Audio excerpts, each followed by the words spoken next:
Earlier today, you said that Congress is not going to fix this. Why do you think that is?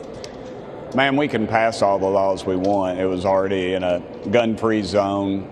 We do that all the time up here. We pass laws, and then they really have no effect. You got to deal with what's at the heart of this. It's evil.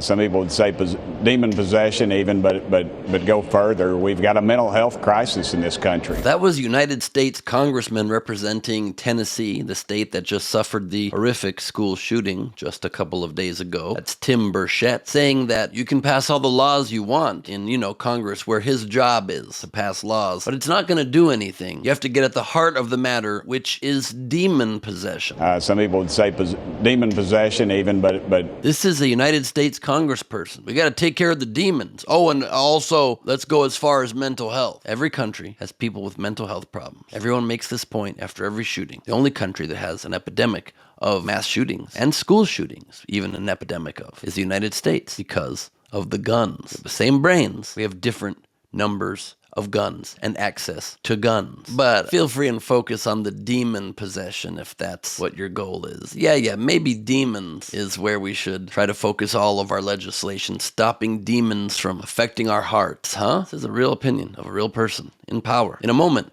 I will tell you the most unique idea I've heard to actually tackle this problem. But first, a little bit more of this lawmaker's solutions. It's a horrible situation, but you can pass all the laws you want up here, and we can run home and say, look at these great laws we passed. But the reality is, you're not going to accomplish anything. Evil people are going to do evil things. Well, that's a great plan. Make fun of the idea of passing laws that could make a difference and instead just succumb to evil. I'm so glad that you're in power and are one of the few people that can make a difference in this situation. Again, if you ban weapons, it's already illegal to have firearms on a school ground. These are crime-free zones. The criminals just laugh at that, as you saw. She ran right through a school. You're not supposed to have firearms on the campus. She obviously has a mental illness. She was able to obtain a gun illegally. There are already laws on the books.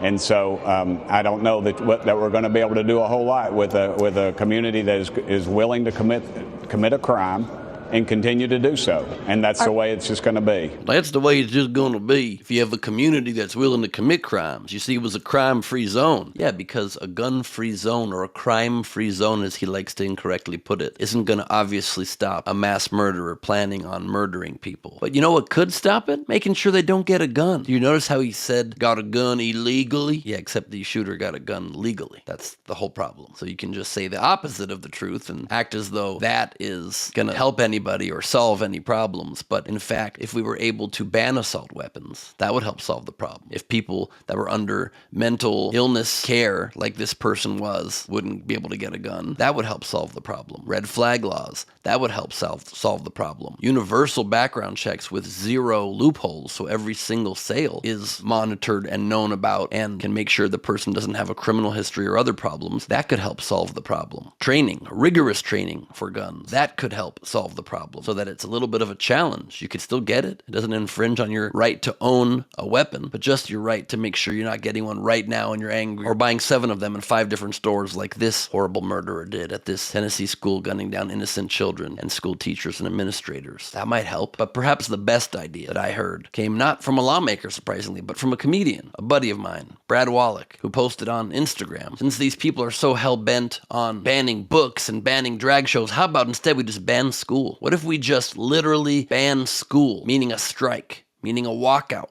of all schools around this country that are in areas that do not have strict gun laws and have lawmakers that do not support strict gun laws like the ones I just mentioned. Republicans freak out when kids are kept home from school, and obviously that can't keep up for long or everybody would freak out. And maybe we finally take that action to keep our kids safe. You shut down schools until something significant, all of the things that we need to pass, do indeed pass. Then you reopen school, and kids can go to school without fearing being murdered when they're there, which doesn't seem like too much to ask in what's supposed to be the best country in the world, according to a lot of these lawmakers. Peter Frampton put it very well in his tweet that he sent out after this horrible shooting. Quote, I have posted this before, but 26 years ago, a gunman entered Dunblane Primary School in Scotland, killing 16 kids and a teacher. The UK government responded by enacting tight gun control legislation. In the 9,400 plus days since, there have been a total of 0 school shootings in the UK. That's one way to handle it. Or you could just try to get the demon out of people. That's another plan. I'm Ben Gleib for Rebel HQ.